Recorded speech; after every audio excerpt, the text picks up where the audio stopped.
some to the inner circle? Oh, yeah. Patrice, Meg, get to the middle. You three scoot down. Stephanie, you sit over here because you're new, so I want you to kind of see out there together. Let me move the table first. I just make you. Are you going to join the circle? I'm gonna let, yeah. Okay. Well, you can run it because my voice is still in and out. So, yeah. Miss Sylvia, you can sit with Daisy. Facilitate. Since I don't run.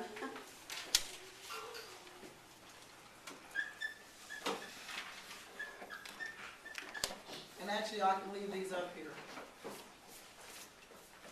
Y'all can talk to each other and have a, You know, if there's a particular quote on one of these pages, write the first words of it, just so you can remember it. You know, when you go back to the page, it's going to be easier to reference it again.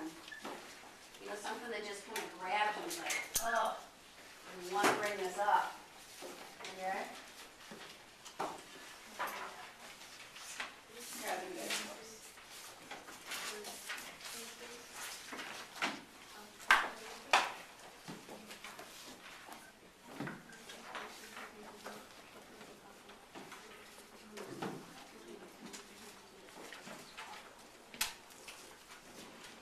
Every book, right, Miss Williams?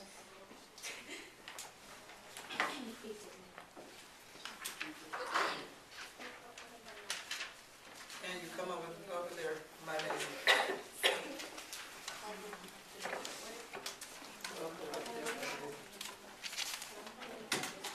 Mike, come over.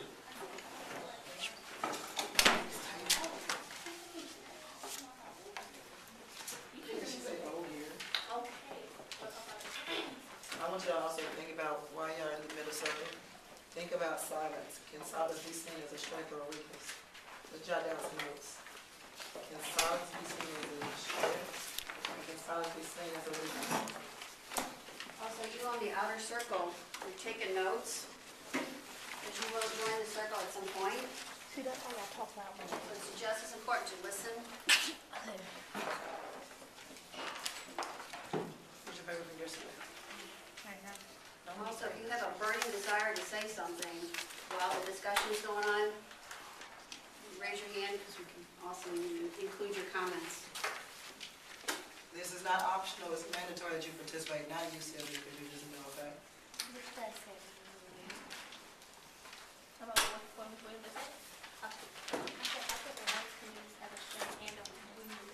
Think about it in what ways. I want you to brainstorm, both of y'all, actually all of y'all, brainstorm sometimes where it can be seen as a strength and a weakness. You ain't gotta write it down, just when we talk about it, you can remember like what the scenario is. Think about a time where you had to be silent and that represented strength. Now maybe not y'all, maybe back in the old days, when people exercised silence and it was seen as a strength. Just try something to the voice.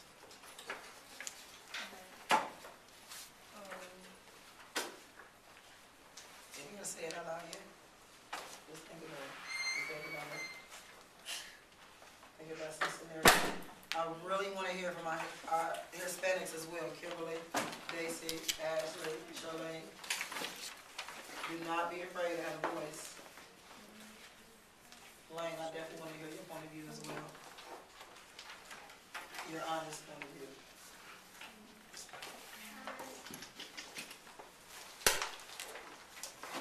Think about her identity crisis.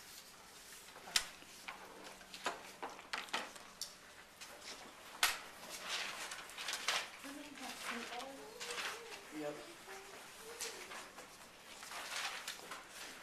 I think it was in my phone, she said.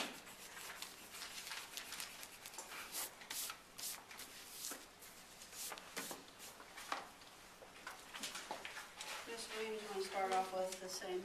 Nope, I guess I'm doing video. Because we haven't gotten to Star and her idea. I really want to attack Star. You want to go to this Yep. first star first? Yep. Which is your favorite?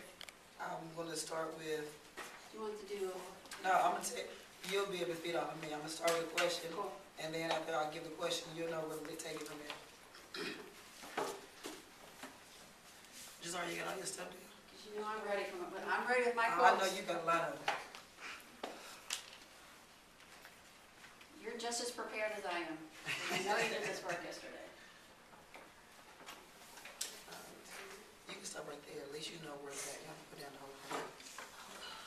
Think about the motifs of silence. I think you got this in there.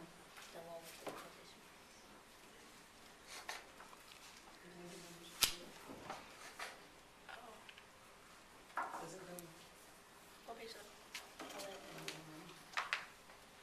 You ready? Are you ready? I got about 5 more minutes. Be confident.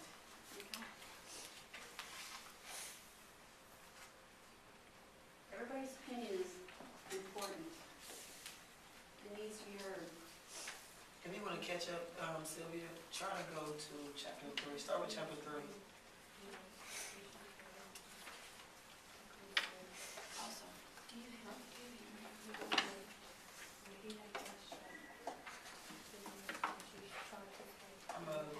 I'm thinking about, I'll print off the first 4 chapters and give them to her. Okay. So you can take them home and read them. Right, because she's never going home, so she wouldn't be able to get out of the classroom. So therefore, I'll just print off the first 4 chapters and I'll be able to give them to her. Okay. Okay? We can go over.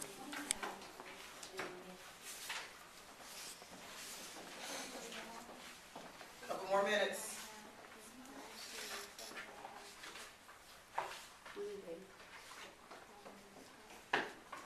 Oh, so you have some other here, okay, I'll make sure I get that for her. By 8 hours. Percy, you gonna talk? Percy? Yes.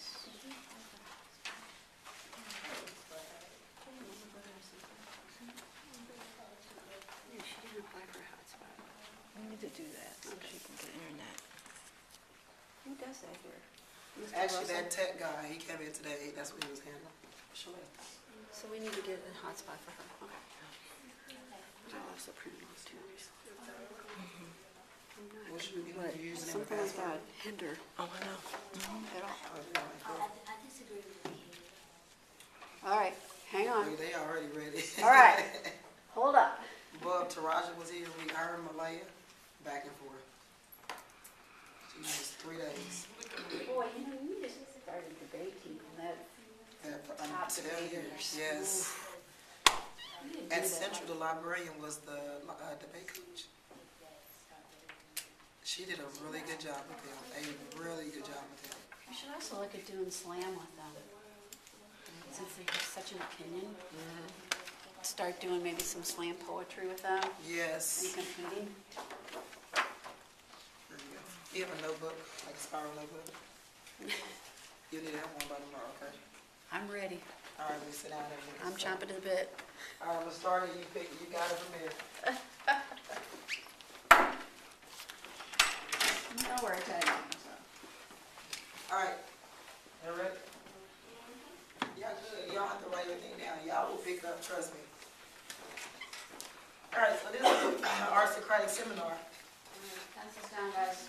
based off of the HUD pencils down. We want you guys to give input, opinions that you cannot be wrong in. It's your opinion. If you don't agree, just say, hey, Catrice, I disagree because.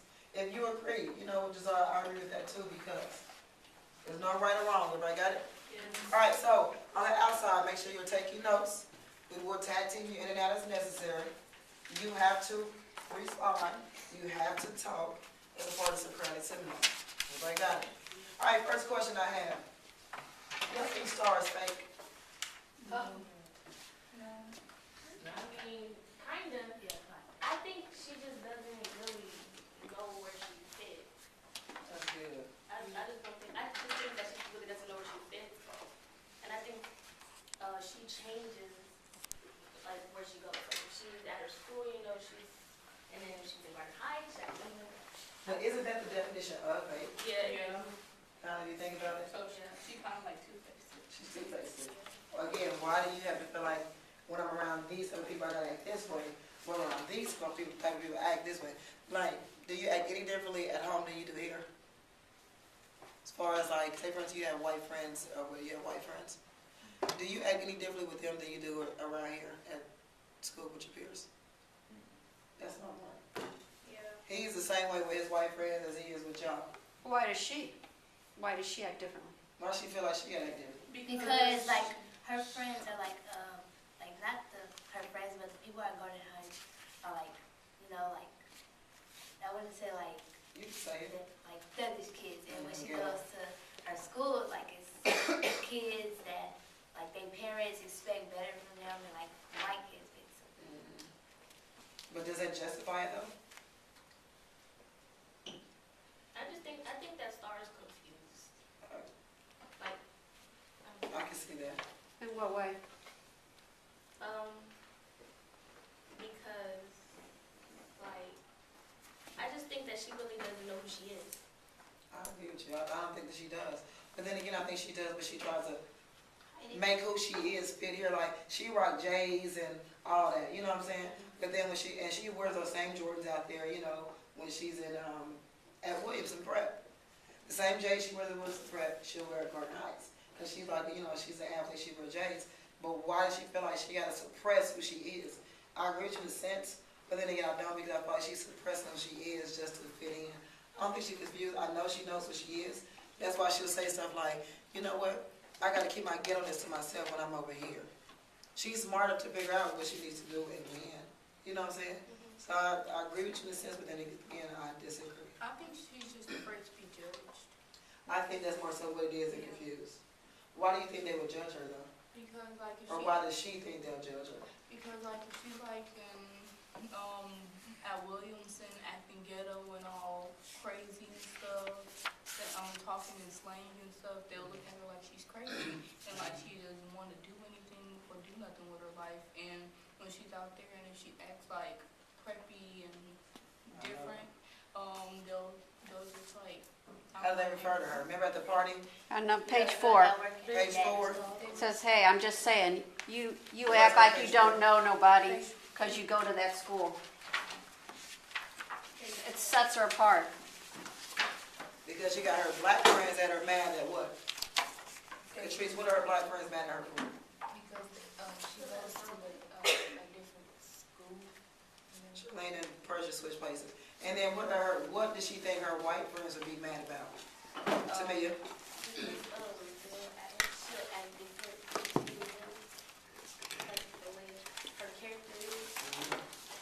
They don't, I think it's 2 black kids there. Yeah.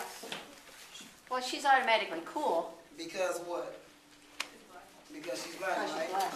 And she's like the minority, because the only 2 black kids that is 3. It's her, 7, and then there's another black boy they pick because they're both black kids that they should date. There's about 3 of them there, so when have you ever been the minority of a group? Minority can be only girl, only black, or only boy, or only 7th grader, and you felt like you had to fit in? Yeah, last year at my old school, it was like all messy. Like, it was like 2 white people and like a couple white people. And then like in my class, I was the only black person in there. It was like all Mexicans. And then they was over here talking about these tamales and stuff. And I was like, yeah, I don't know. So how does that make your identity? How do you feel about your identity then? I just felt like, I felt out of place, you know? Challenged? Yeah. Because you don't know what's going on. I feel like that all the time at home because I'm the only girl. Oh, really? Do you feel like So, they can't identify with you and who you are because you're the only girl? yeah, like for example, they be like, cause like they're used to talking to each other, and like they be like, yeah, dudes and stuff, and they just call me a dude, and I don't like that. Yeah, I used to feel that way because I'm the youngest sister, so I was the last one to have kids. So every time we would go out, it's like everybody tell me with their kids, and I just be like, I'm stuck in the back with all the kids while all the mothers talk about their experience. And I'm just like, okay, don't have anything in common. And I think that's for the longest what drew a wedge between my sisters and I, because I couldn't understand what they were dealing with, what they were going through. So they have kid talk, and I'm not included. So I just be kind of to myself with the kids. Then I have my son, and it's like, okay, now I kind of relate more to them because now we all have kids. And so certain conversations I revisit, I'm like, oh, that's what they were talking about. And that's what they meant. Does that identity cause her to be silent? Why do you think so? Cause like, well, from my point of view, because from kindergarten all the way to about 5th grade, I went to all white schools. And for 6th and 7th, which is this school and last year, those are the only 2 black schools I've ever been to. So I was kind of like, most people, you know, they all curse and don't lie. And so I wasn't all used to it, and so then I was trying to like kind of fit in, but it didn't work out. You think it's harder for you to fit in? Do you think it was harder for you to fit in at the white schools or the black schools? The black schools. I know.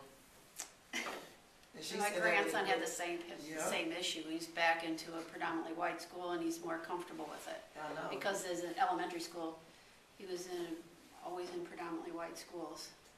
And so that just kind of becomes your norm. You know, like it's different.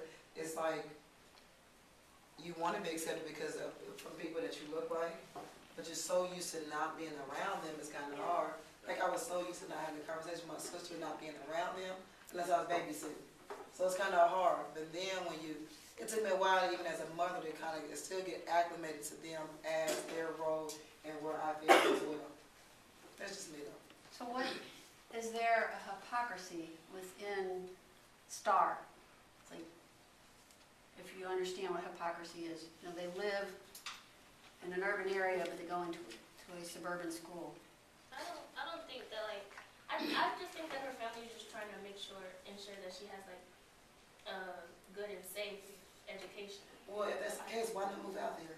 Yeah, well, I like wrote down like I think like they want her to grow up in a positive neighborhood, then school area, then a negative one, like the school that Sammy's sister goes to. But again, go ahead, sister. Again, Her dad's store. Like, I don't know where it's located, but it's in that neighborhood. I forgot about that. Yeah, and I think they just want to be like by the store, you know. And Garden Heights, there are people still there, I guess. But why do black people feel like if we get rich and leave the hood that we're selling out? You know, you heard that several times. Like athletes will say it, rappers will say it. You know, they feel like they selling out because they now live in Los Angeles. They not, you know, in the 40s and the 50s. Can it be seen as selling out, or can it be seen as just wanting better? Wanting better. Wanting better. I guess yeah, you could want better. Some people say, well, if you made it out, why not help the neighborhood you came from?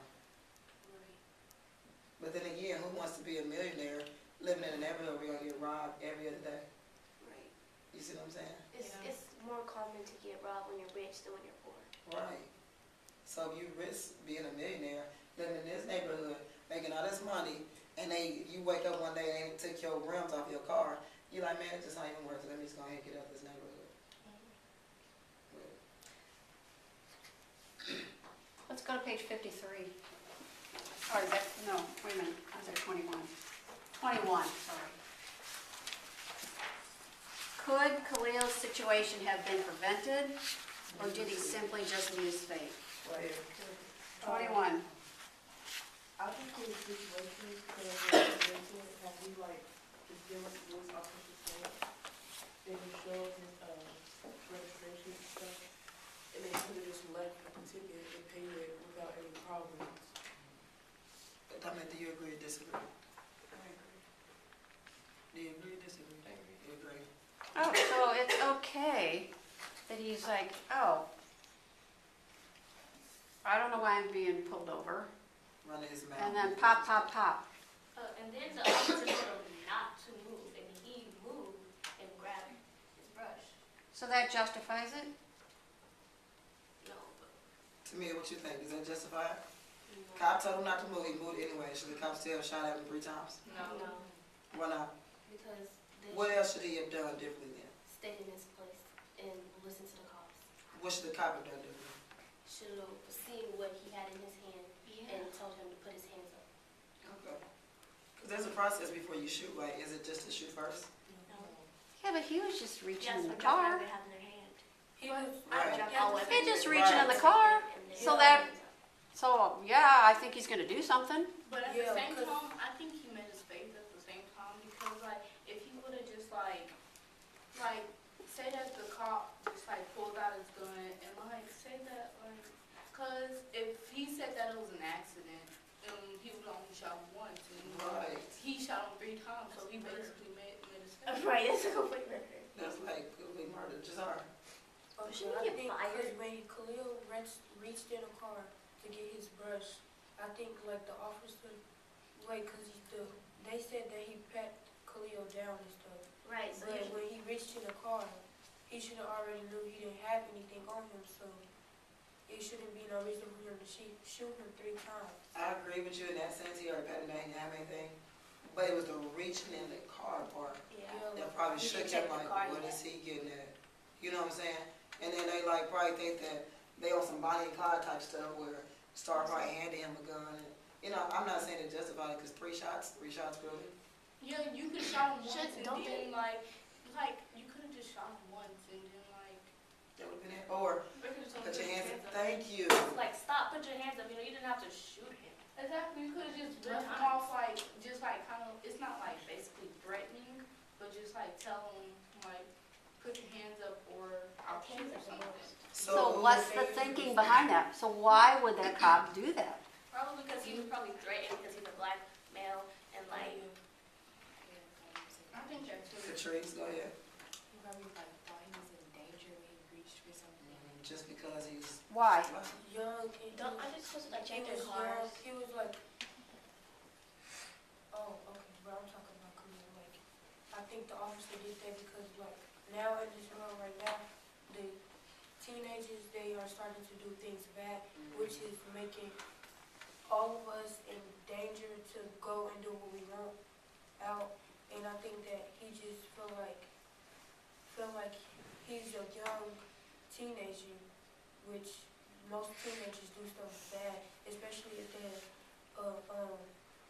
African American male. I mean, that's just the truth, unfortunately. You look at the plaza every Friday and Saturday. That's why y'all having summertime cops down there on horses, because they know what's going on down there. And on the flip side of that, like Nisha was saying, she said, like, I just think he just met his fate. People have preconceived notions in their head already about African American males, like the security guard who was detaining someone from shooting. The cop shot him while he's detaining someone else. What could you have done differently?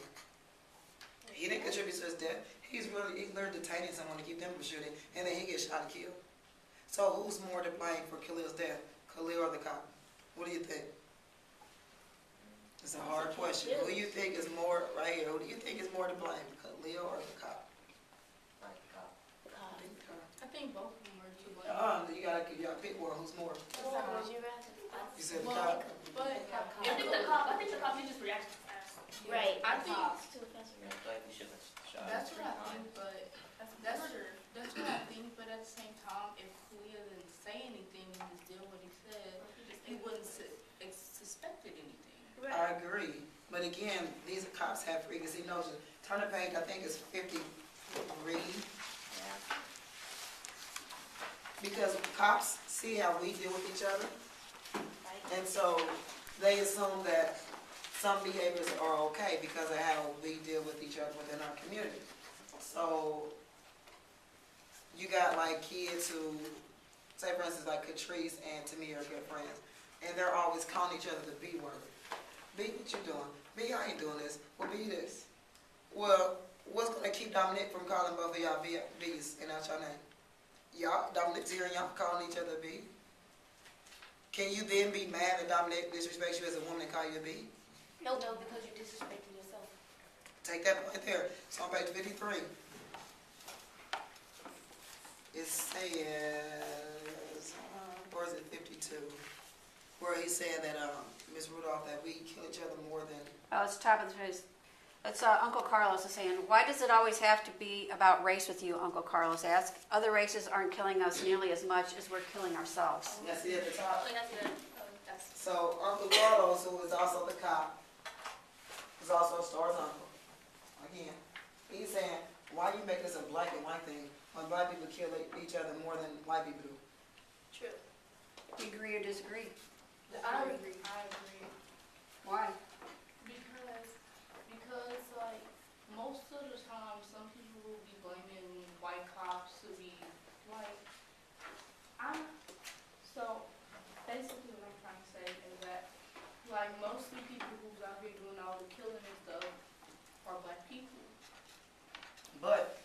take that scenario. Y'all two call each other the B-I-T-C-H word. Dominic chimes in, call y'all B-I-T-C-H. Ms. Rudolph is y'all teacher. Ms. Rudolph hears the conversation, y'all saying be this, be that, be this, be that. Ms. Rudolph says, whatever. He says it, what happens? He gets in trouble. Is that fair? No. So you read down more, he says, Negro, please, if I kill Tyrone, I'm going to prison. If a cop kills me, he's getting put on leave. Maybe. So although there may be truth to the fact that, yeah, we're killing up each other, left and right, can't go nowhere after 7, 8 o'clock. You gotta be careful with these black boys in the hoods and sagging pants. And that may be true. But, when we kill each other, we go to jail, right? Cop kills us, what they going? Where they going? Home with Pap. If even that. Or get suspended for the job. If even that, they still will be paid. Where is this Or coming from? the cop could just make it, cause like, everybody believes the cop, kind of. That's true. And like, they can just be like, well, I was trying to protect myself, I was just doing self-defense or something, but. So that mess, so question, should you be allowed to be a cop if you already are fearful? No? No. Because a cop's job is to do what two things? And serve. How can you sign up and take it, oh, it's just like people in the military. You know what I just learned on Sunday with church? They were saying how, did you know that when people, no, that was here, remember we had the Veterans Day, and it was like, Mr. Grimm was like, when people sign up for the military, they're signing away their life. Yeah. You know what to expect, right? As in when you join the military, you know, I'm going to protect my country and die at all costs. It's the same way with a cop. You're protecting the, the city, right? But yeah, you're fearful. You think you're too good to be put in the line of duty, even though you signed up for that, and so you rather take somebody else's life before you get yours taken, without even opposing a threat. If you're scared, period, you shouldn't just sign up for the job. You shouldn't sign up for that. You should just be a preschool teacher. Right. How do you know that before you sign up for that job? Exactly. Well, if you already have preconceived, if I know, for instance, when I was going to college, I said, yeah, I don't like kindergarten, I'm not doing that. You know what you like. You know what you're scared of. I know I cannot do, Miss Wims, I cannot do that, I'm trying to be crazy. So I knew I wouldn't teach kindergarten. I would never be an elementary teacher. So I said, where do I fit best? Okay, I like middle school, you can still kind of reel me in before they get to high school. I know I don't like high school students. They're too grown and snotty, and I don't want to fight about it. So I know I'm not doing high school. You know what you can handle, you know what you like, you don't like.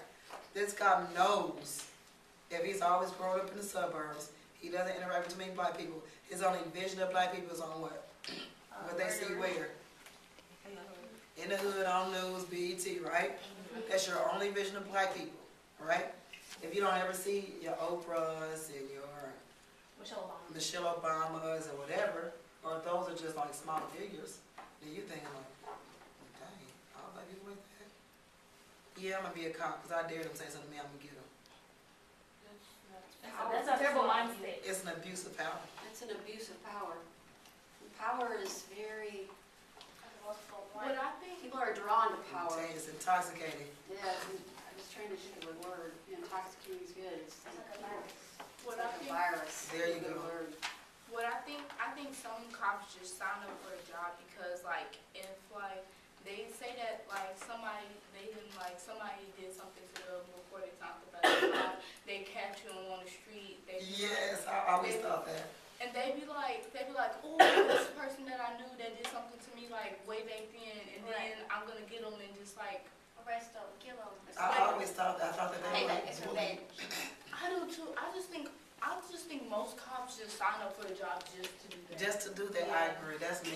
But then they get I thought I was the paid only one. Yes, to be bullies. I feel like they were bullied at one point, and they want to seek revenge on the world, so they signed up to be a cop. So then they got that power. It's like, oh, okay. I remember when I used to get bullied. Now I'm gonna get. Yes. So go further down on 53. How would you feel? Let me see. About the middle of the page. This is, so just to give you a little background, Star's overhearing this conversation. And it wasn't necessary for that cop to pull the trigger, says Daddy. You really think we gonna let them talk to our daughter and twist her words around because she doesn't have a lawyer? Nobody's going to twist her words around. I told you, we want the truth to come out too. If you were Star, and you heard that, how would that make you feel? That would have me messed up. Thank you. Because first of all, I was the witness. I saw everything. I was right there. And you want the truth to come out. And she can, I already told you the truth. Thank I you. already told you the truth. I'm a witness. I was there. Thank you. And that's her uncle. and like, cause if somebody wouldn't take my side of the story, I'm like, how are you going to tell me and I was there? I was the one who was There was Right, I there. saw you. Yeah, that's my uncle, my family. Yes, right. like, That is like if somebody in my family wouldn't take my side on that, I don't know if I can trust them at all. there you go. And take it a step further. You can't trust your family doing it. What kind of truth do the cops want? If you can't trust your own kin, who can you trust? But what kind of truth do the cops really want? They just want they just Think about it. What kind of truth do they want? I mean, what kind of truth do you think these cops really want? Truth. I think they want, like, starting to say that Khalil tried to, trying to shoot the cop or like try to harm the cop so that he can like get off easy. So they want the truth that's gonna get them off easy. Yeah, I feel how Star feels because one time, one of my cousins they had accused me of taking something that was theirs, and I put that on my life that I didn't take it. And my parents and everyone else, they were like really, they were checking my stuff. They were accusing me of stuff, and I was telling them I didn't take her. Why would I take her stuff? I got the exact same thing in the house. Like for real, it's mine. Like I didn't take her stuff, and they were over here accusing me of stuff, and it made me feel so bad. Like if my own parents, if my own grandma, if they can't believe me, like. Yeah. So like walking in Star's shoes. But Star's wearing your shoes. sometimes parents, cousins, or something, you lied to them before, so they can't They trust you. never get over it. Yeah, but I never had to tell my mom about But this. when you are telling the truth, you gotta do all this you gotta say all this just to make them believe you. So what you're saying is people in their humanity. That's a good point. People in their humanity. Do you think that you could screw up one time and people get over it? Or what I'm saying is, these cops see African American males as a threat because of what they see in the media, right? Do you think they'll ever be able to get past that? No, No. probably not. Oh, that's really sad. You know, I is say there any kind of training that could train you to react in a different way? if they bring but the only thing that I think can bring them in the right mindset if they see it themselves. That's true. Like if Like they if encounter. they actually witness it. Yeah. If they witness a black person who's innocent, Like if they switch innocent places get with shot the by black a cop for no reason. If they But they're the witness ones that, doing that though. Or like if they switch places with the black person, if they Exactly. they're in the black person's shoes, they'll understand. Or how to their do it. son or daughter gets Yeah. shot by a black cop and they didn't do anything. Yeah, they'll Then understand. they'll be like, oh, this is what it feels oh, like. this what happens, And but it's hard to get a shot. Yeah. and then but at the beginning of the day, at the end of the day, the cop will feel bad. But will that change their mindset though? No, but if that ever happened to them, or they were in that, if they were in that situation, they will be like, oh, do this for my child did this. They want all this stuff to happen and go toward the cop that shot them. But Well, you gotta think of how, remember when we watched the video of the lynchings? And we talking about how the little kids were going to the picnics with them. So it was embedded in their brain as a kid, right? That it's okay. That it's okay, so that continues to be perpetuated because the mind of a kid is trainable. When you're an adult, it's not so trainable.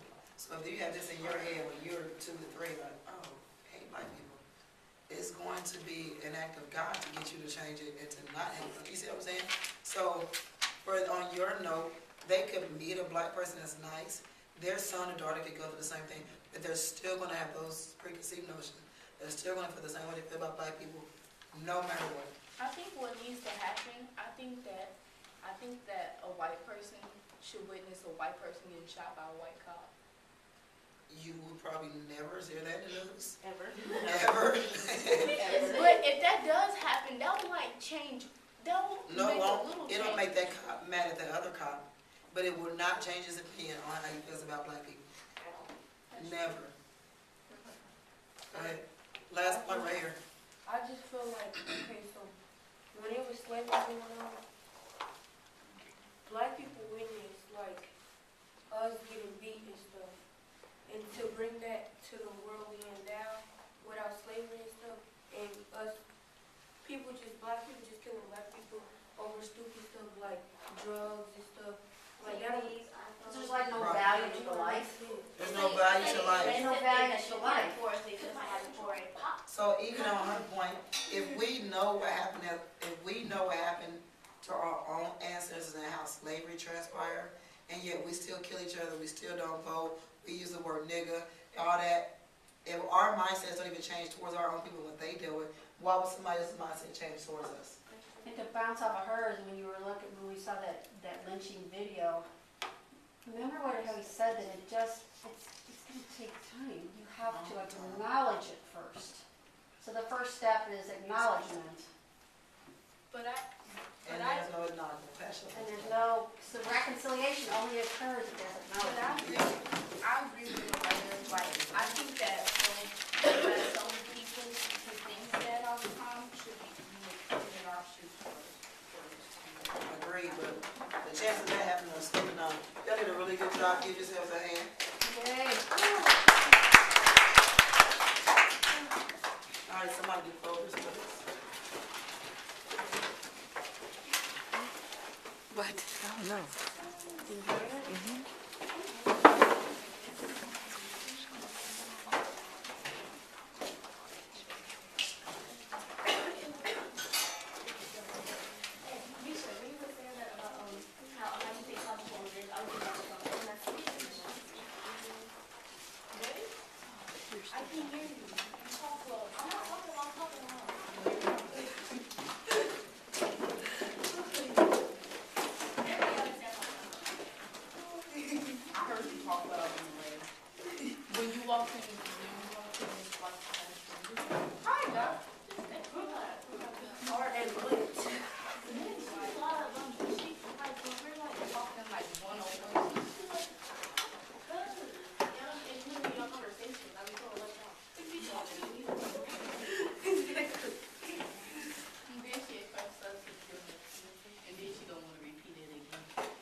Okay, so tell me about how you prepared everybody for this. So the first thing we did is yesterday they had the same questions we had as the prompts. They did research on there and looked in the book to write down pages for the quotes and for the motifs in the story, which was identity, silence, discrimination. Those were just the different motifs. Mostly silence and identity that run through the entire story. And then today we gave them additional time, just to allow them to finish up their prep work. So I think it's good that they had that time to prepare so they would actually be able to participate. Yeah, we also, she showed a short video on Socratic seminar to show an example of how it works and to show other middle schoolers that are doing it as well. And I think they did a great job today. Yeah. They're seventh grade. They, Seventh grade, yeah. And, And you know, drawing them back to the book, and you can see that they clearly understand the story and what's going on with the character. now, tell me a little bit about the outside circle because they weren't. You know, when do they actually get to participate? Usually, like this hour, they didn't move as much. Other hours, we've moved them back and forth. You know, it's mostly about note taking, so when they come back into when they come into the inner circle, that they can participate. Even in the video, it just showed the outer circle tends to just be viewers of what's going on and note taking, and some of them weren't taking notes. It's a harder role for them because I don't think they quite get it. So that's something when we go over it, we debrief, we'll talk about how we can pull them in a little bit more. Thank you.